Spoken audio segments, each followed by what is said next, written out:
Welcome back to the AWS CodeDeploy course. Today we're going to work on your setup and prerequisites for the rest of this course, including S3 bucket and GitHub repo setup, which we'll use as our source for our CodeDeploy revisions, our IAM instance profile and service role for enabling our instances to execute CodeDeploy functions, and for the CodeDeploy service role to do deployments. We'll create a web server tier using Windows Server 2012 and IIS using CloudFormation. And then we'll create another similar web server tier using Linux and Apache as our Linux web tier. So to start, let's get our S3 bucket and GitHub repo created. So to begin with, log into your AWS console and we'll browse over to the S3 page.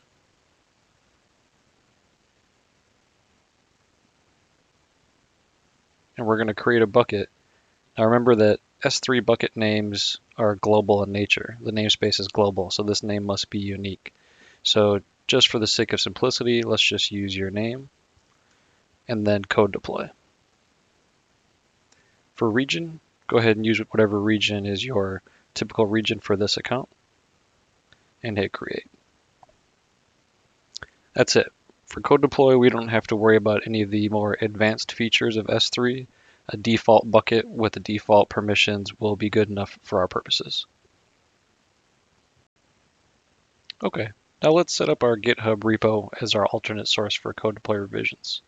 So if you don't already have a GitHub account, go ahead and create one and get signed up.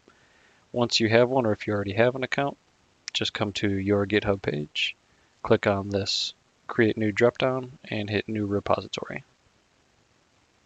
For the name, it doesn't really matter, but let's just do GitHub-CodeDeploy.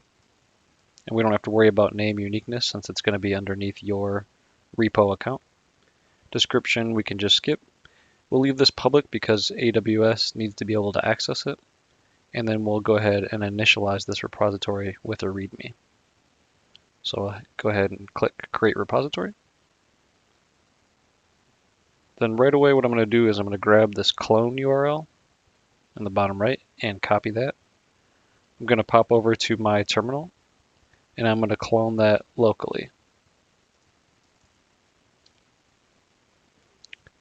So I'm just going to clone it locally by executing a git clone and then pasting that HTTPS URL. And it's going to go ahead and create a folder and pull down all the contents, which at this point is just the README file. But we'll populate this later on with a CodeDeploy revision and demonstrate publishing GitHub CodeDeploy revisions to a CodeDeploy deployment. Next, we're going to create an IAM service role for the CodeDeploy service to use, as well as two instance profiles, one simpler instance profile for our first project, and then a more complex IAM instance profile for our capstone project.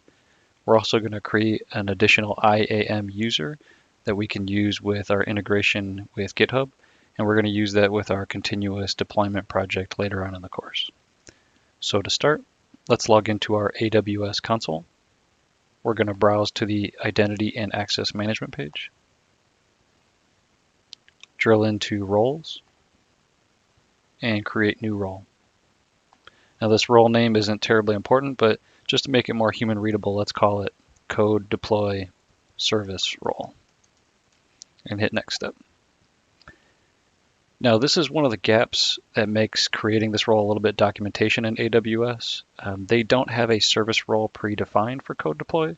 So for now, we're just going to choose EC2 and then we'll manually change that in the policy document later on.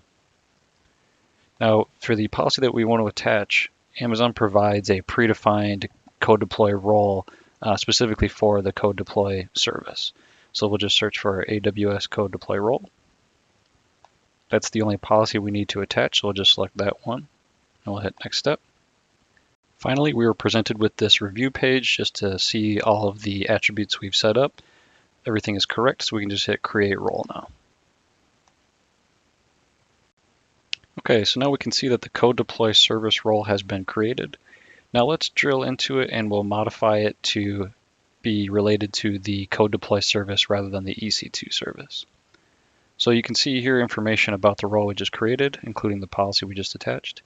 And then towards the bottom, you'll see that in this trusted identities box, the identity provider ec2.amazon.aws.com is a trusted party.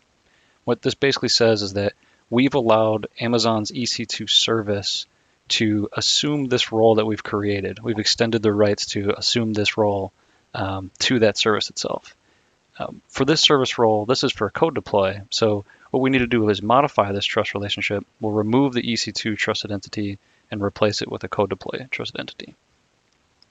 So it's very simple. We're just going to edit the trust relationship. We're going to highlight and delete the ec2.amazon.aws.com. And we're going to paste in the service identifier for code deploy. So one thing to keep in mind is that this is region specific. So for my account, I'm operating in US East 1. And so I'm going to set this service identifier to codedeploy.us-east-1.amazonaws.com. That's it. We're going to hit update trust policy. And now you can see the trusted entities includes just code deploy. So Amazon's code deploy service can assume this role we've created, and it's going to inherit all of the permissions we put in this code deploy role. All right, next up, let's go ahead and create the instance profile. So to start off with, we'll create the simpler one. Before we can create the role, we need to create the policy that we're going to assign to this new instance profile role. So let's drill into policies. And if you've never seen this page before, you get a welcome page. We'll just hit get started. We're going to hit create policy. We're going to do create your own policy. And then for the policy name, we'll just call this simple code deploy instance profile policy. We don't need to fill in a description. The name itself should be pretty self-explanatory. And I'm just going to paste this in. I'll include this text as a resource in the course. But basically, it's a simple IAM policy saying that whatever object or instance has this policy has the ability to do any get operation, so get star is a wildcard, or any list operation in S3.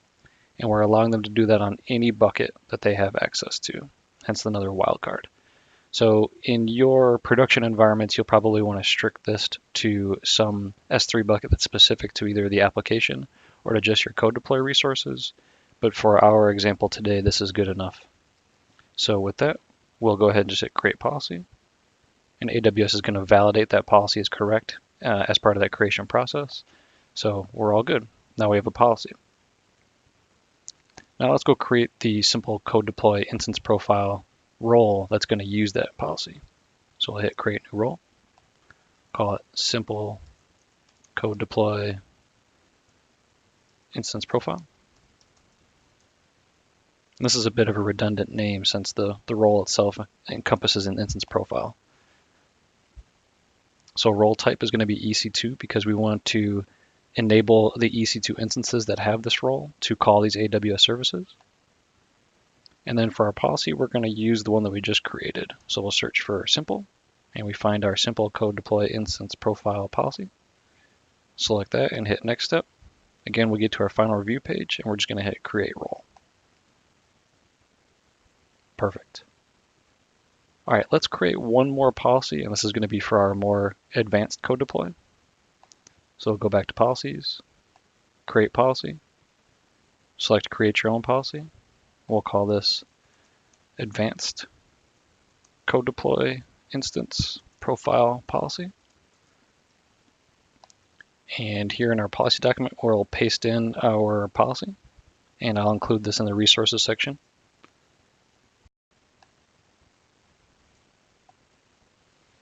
So let's go over this policy real quick. So again, we're going to have our two S3 actions that we're going to enable. So we're enabling all get and all list commands. We're going to allow access to your code deploy bucket in S3. So mine's going to be Alex D. Glover, but you'll have to fill in your name as appropriate here. And so for this first line, we're specifically calling out the bucket itself. And then the second line where we have the bucket name /*, we're talking about all contents of that bucket, all child objects or keys. We're also going to include access to all of the code deploy buckets. And that's because if we have a server that doesn't start with the code deploy agent, or if there is an effort to upgrade that agent later, that instance is going to need access to those binaries that AWS hosts. Next, we're going to have a few elastic load balancing permissions, and we'll go into this more in detail later when we go over the capstone project, as well as some auto-scaling permissions for describing and updating the auto-scaling group that the instances are going to be a part of. And we're going to allow that on all load balancers and all auto-scaling groups because we're using that wildcard. We're not specifying any specific resources. So finally, we'll hit create policy, and it's going to validate that document for us. And so we're all good. Now that we have our new policy created, let's go ahead and create another role for that, for our instance profile. So we'll do create new role, call this one advanced code deploy instance profile, and hit next step. Again, we're going to choose EC2 for our service role, and then we're going to look for our policy document so we can attach it. Search for advanced, we found it, so I'll select that one policy and hit next step. Again, we're presented with the opportunity to review everything we just set up, and finally we're going to hit create role. Perfect. Now we've got all of our service roles and instance profiles created. Let's do one more step together, and we're going to create a new IAM user specifically for GitHub. All right, so we're going to drill into users, create new users, and we only need to create one, so let's just call it GitHub. And we do want to generate an access key for each user, so leave that checked. Next, we'll hit create. And at this point, you're either going to want to download this document with these security credentials or just save it somewhere in a text editor or a document. We're going to use that later on, so definitely get these now, otherwise you're going to have to regenerate these keys later. So I'll just paste that into a text pad locally, and I'll hit close, close again. And then we just want to assign this GitHub user account a specific permission set to do our deployments remotely. It's going to trigger our deployments for us. So we're going to attach a manage policy, and we're going to search for AWS CodeDeploy deployer. This is a predefined role that AWS has created that really fits this use case well. So we're not going to reinvent the wheel. We'll just use their policy. So I select that one, hit attach policy, and that's it. Now we've created this, we can get the access keys and set those up on GitHub to enable continuous deployment and delivery mechanisms. So now that we've created all of our IAM accounts, our S3 bucket, and our GitHub repo, let's take a quick break and then proceed on with the setup of the web servers for both the Linux and Windows platforms. Thanks, and let me know if you have any questions.